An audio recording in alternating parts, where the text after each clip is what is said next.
Recording? Hold on.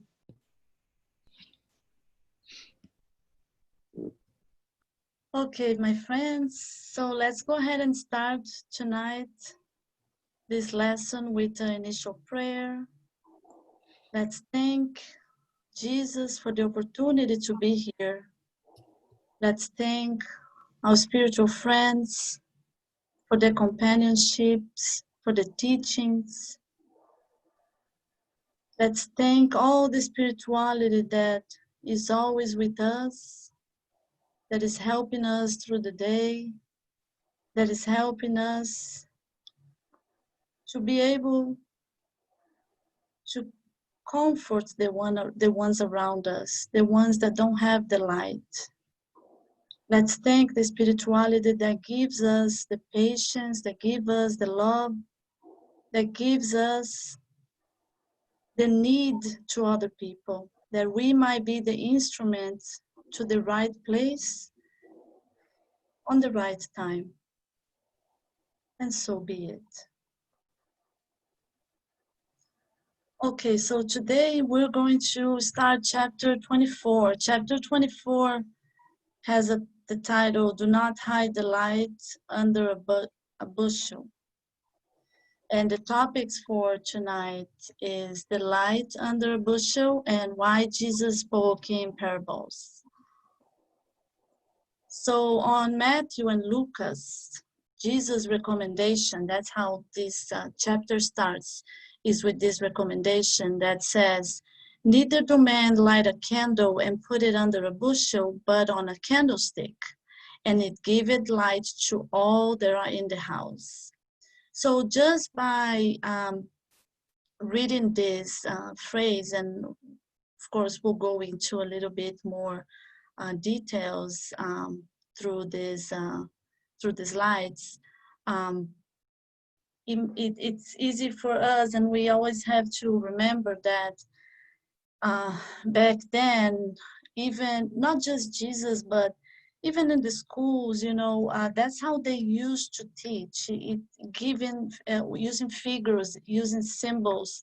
It was an easiest way to make people understand of something. So again, here it comes again, Jesus with one of his parables talking about the light and the candle, and why not put it under a bushel, why put it on a candlestick. And then if you visualize this figure of a light, of a candle on a candlestick, it's illuminating the whole room instead of being under a bushel, that it's probably not going to be total dark, but it's going to just illuminate a few parts of that room. So just by reading this, we can kind of have an idea of what Jesus wanted to explain with this parable, but we'll definitely look into a little bit more detail and try to understand a little bit more of what he meant with that. Absolute mysteries cannot exist. There is no secret that cannot come to be known. Everything which is hidden will be known one day. So here, he's also talking about the mysteries that sometimes the humans want to hide from others.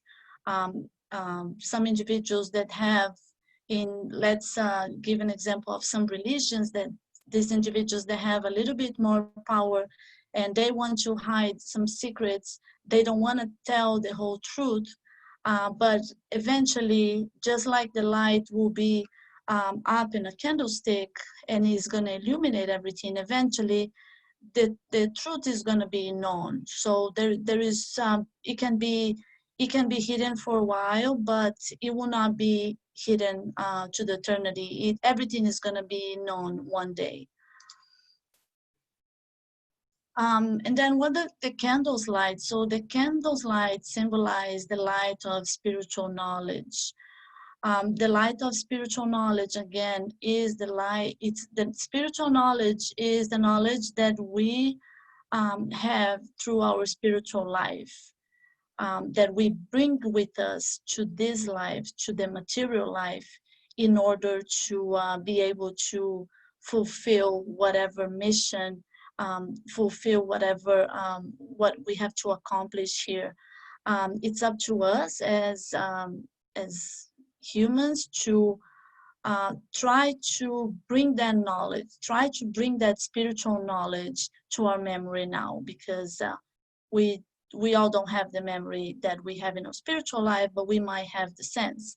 So again, this candle's light, you can symbolize that as the light of the spiritual knowledge, that we have to bring it to us, and we can do this with study. We can do this, reading books, not just about spiritism, but about religion, and just try to understand us a little bit more, so we can bring that spiritual knowledge stronger to our life. And Kardec explanation regarding the do not hide the light under a bushel. The spiritual knowledge should not be selfishly hidden, but disseminated for the benefit of all. So here he's also talking about us not being selfish in the matter of sometimes we don't even realize that we're being selfish, because we can spread this spiritual knowledge with our words, being kind to one another, trying to understand the individual that is next to us. So not everybody is on the same level of spirituality, and it's up to us to understand and to try to understand the individual that is next to us. On this case, not being selfish, and try to disseminate the good light, try to disseminate this good spiritual light that we all have. We all have that with us. And the light under a bushel, it's a bushel, it's hiding the truth to dominate the people.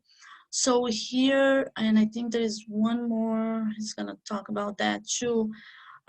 So when you're talking about, on this particular case, hiding the truth to dominate the people, Kardec was talking about the religions that hide some particular information to dominate the followers of that religion. But again, nothing can be hidden for a long time. And here, so it's covering them with mysteries and dogmas whose examination are prohibited by the religion. And then, so if you look in the dictionary, the dogma, so it's a principle of set of principles laid down by an authority as incontrovertibly true. So nobody can contest that. We all don't want that. That's basically hiding the light under a bushel. You say that that is true, and nobody can contest that. So this is what Jesus also is talking about. We have to be curious. We have to base our faith with facts, and that's what the Spiritism came for. There's no dogmas, there's no mysteries. We have to we can use science, we can use religion, but everything has to make sense. And this is what Jesus promised to us. The Consoler, the Spiritism came basically to bring this light up. Don't leave the light, to not leave the light under a bushel, because that's basically what was going on before. And the rationated faith, God gave man intelligence to understand the things of earth and heaven. So to understand the things of earth, the material things, and heaven, the spiritual things. We do have that intelligence with us. We were born with that. It's up to us to make sure we can accomplish and fulfill whatever we have to do to understand and to progress, to embrace this intelligence that God has given to us. Do not put the light under a bushel. It's especially when man raciocinates about his own faith. So when we doubt our own faith, when we don't believe on it, and again, to believe, we have to we need to have facts. We're not saying just for you to believe in something because somebody tell you to believe. No, it needs to be rationated. It needs to have some point of of a fact, some point of truth. So in this case, that's why we need to make sure that we all study and we all do our reading, so we can every time more work on this ratiocinated faith, so we can have the faith, but we also have to believe on it.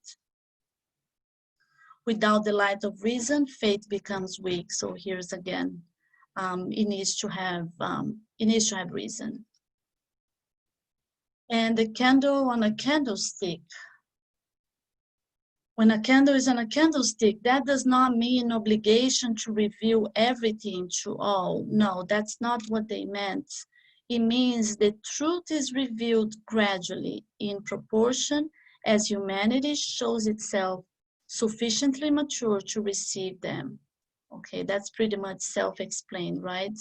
The truth has to be revealed gradually, and that's what Jesus did with the parables. We're gonna go into that a little bit more. It's just like a child. You don't teach. That's why when they go to school, they have all the grades. Everything is taught in one grade. It's in proportion to the grade that they are. So that's pretty much what happens to humanity. Everything has to be gradually. Otherwise, we will not be mature to receive. And the one good explanation too about the light is that you cannot bring a full candle light and put in someone's face if they were sleeping. You might even blind them. It has to be gradual. That light has to come into your life gradually. The same thing with the knowledge. And here's when Kardec talks about the light under reserve.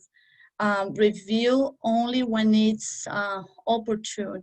Again, the light under reserve is that light that it comes gradually, does not come in full force. It's a gradual light, and it requires an admirable prudence as well, because whoever is bringing that light, again, Jesus with the parables, the spirits, and that's how, again, Jesus spoke, and that's how the spirits do until these days.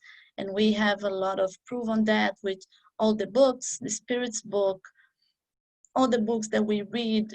This revelation has to come gradually to us as well. We're not ready to know everything.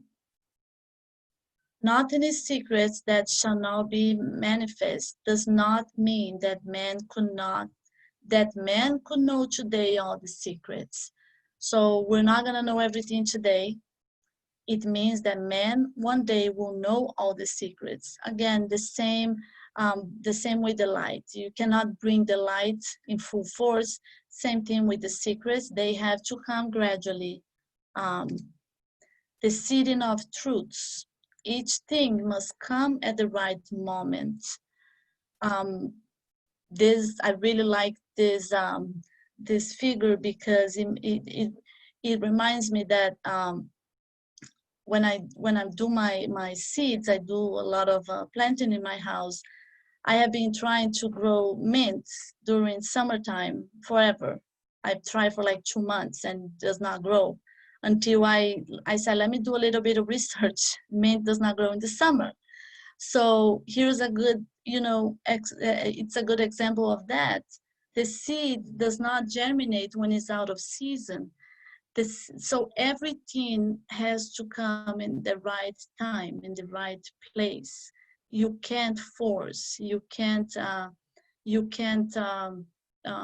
accelerate things. We have to be patient with the truth, with the light, with everything in life. Basically, this, I think, is a good example for our everyday life. How many times we rush that we want something. We don't want to wait, and everything has its time. It has a time for everything. This is a good example on that. So I think some of the reflections that we can bring to our everyday life is that when Jesus spoke in parables, he did say a lot of things, and until now we kind of have to read some of these passages to try to understand, but also there was a lot of things that Jesus did not use, difficult words, which was honor your father and mother, love your neighbor like yourself. Um, a lot of those things, it makes us realize that yes, there was some hidden meaning on his words, but he did that for a reason. He did that with a purpose. Whatever he wanted us to understand back then, he did not use any parables. He was right to the point. But it's up to us now to study, and it's up to us now to bring to our, whatever moment we're living, to study those parables, because we're talking about 2000 years ago, and here we are again discovering different meanings and discovering different purposes for those teachings. So for me, it's basically a good example of how we sometimes we make it difficult to understand. We see something in a difficult way to understand, but sometimes might be more simple than we think. Anybody would like to make any comments? We're good?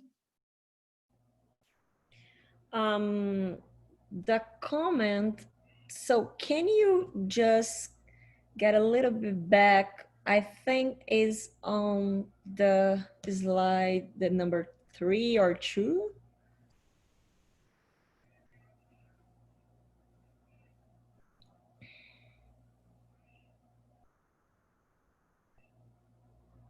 Tell me when. Okay. This one here. Go up, go forward. Go, go, okay, no, before. Okay. Let me Uh, go all the way. yeah, Okay, no, this is the first one. yeah, the second one is the second one. Yeah, when it says absolute mysteries cannot exist. There is no secret that it cannot come to be known. Everything which is hidden will be known one day. It's very appropriate when you were talking about a spirit's book, as like last Tuesday they were studying, and clearly you can see that even right now it's hard for us to understand a lot of things, Oh especially yeah. God. I mean, I think that's the most difficult, thing to understand. But here you can see that the secret cannot be hiding, known forever. Everything which is hiding, one day we are going to be able, because it's not about to be hitting something, but it's about to have We're capacity. not ready for it. Yeah, we're not ready. I think the whole chapter, it's so appropriate to compare, in our case, our spirit book, when we study. Even the information is still there, we still have, it's kind of difficult to understand everything because it's more a studying book. But so many things that you believe right now, probably in the future, is going to be something that you are going to see and say, okay, now you have another explanation for that.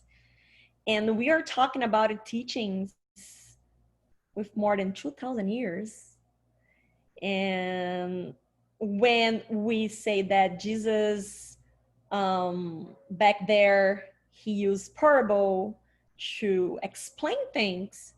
But let's say right now, in nowadays, if Jesus came right now, come right now, and try to explain things that we think that we know, and he's trying to explain how is the world out there, how what is God, probably you're not going to be able to understand as well. He's going to use parables, figures, to make easier for us to understand. So we're still in the process of knowledge. Yeah. Spiritual knowledge, as it says here, is one of the most important. So that's for me, like, this explanation here, it's, if you put our ego on the side and open our eyes, you are clearly going to understand that, okay, we still a long path to walk.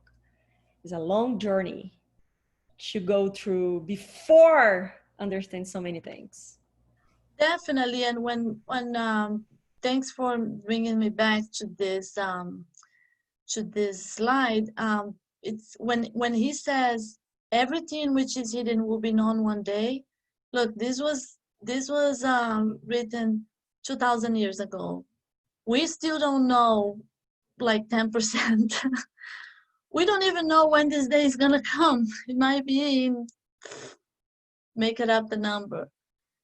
It maybe this day will be when we disincarnate, you know, who knows? The spirits don't even know everything.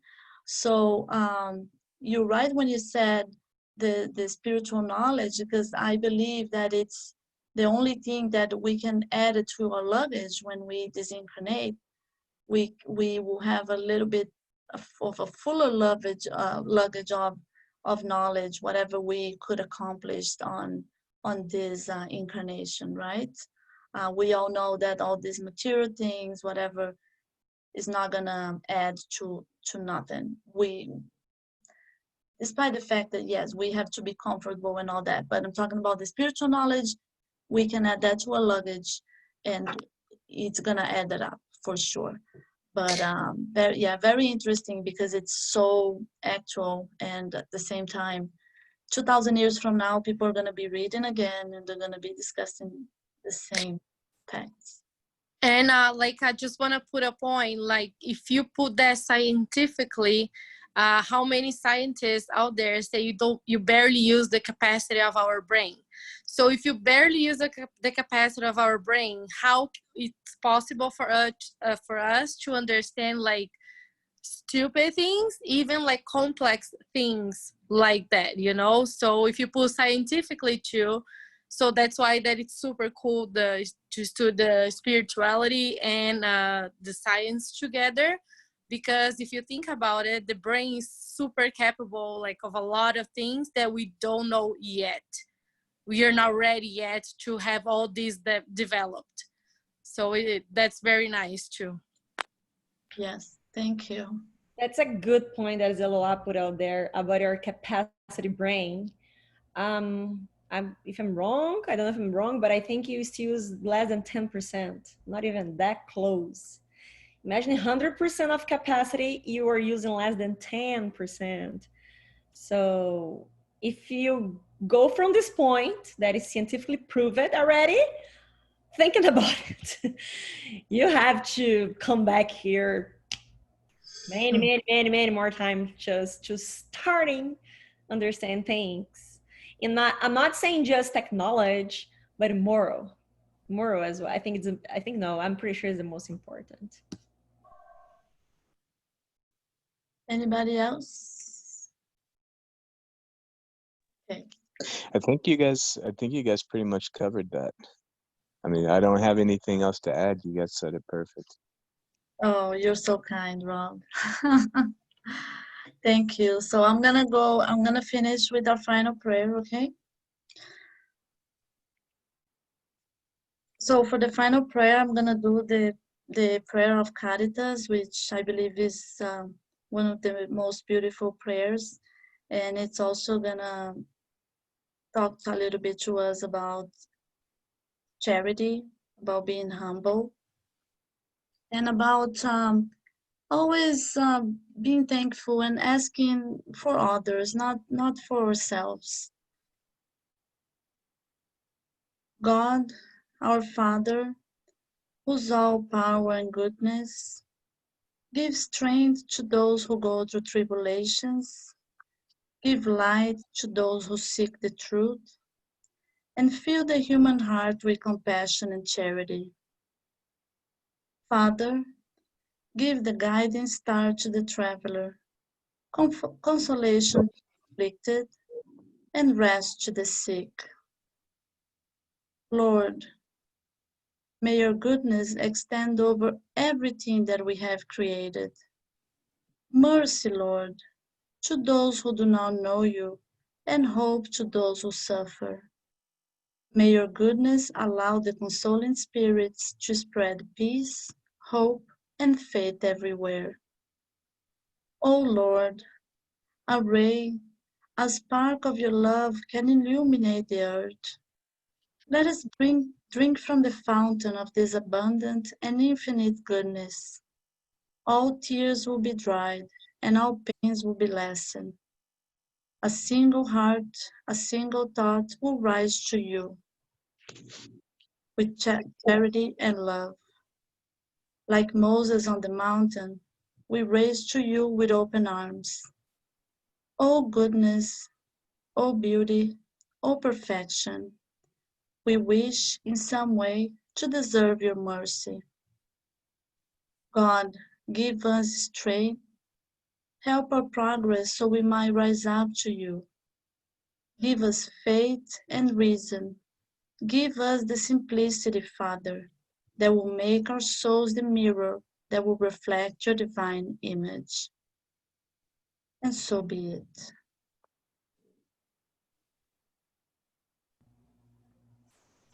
I love when you do this pray. It's so beautiful.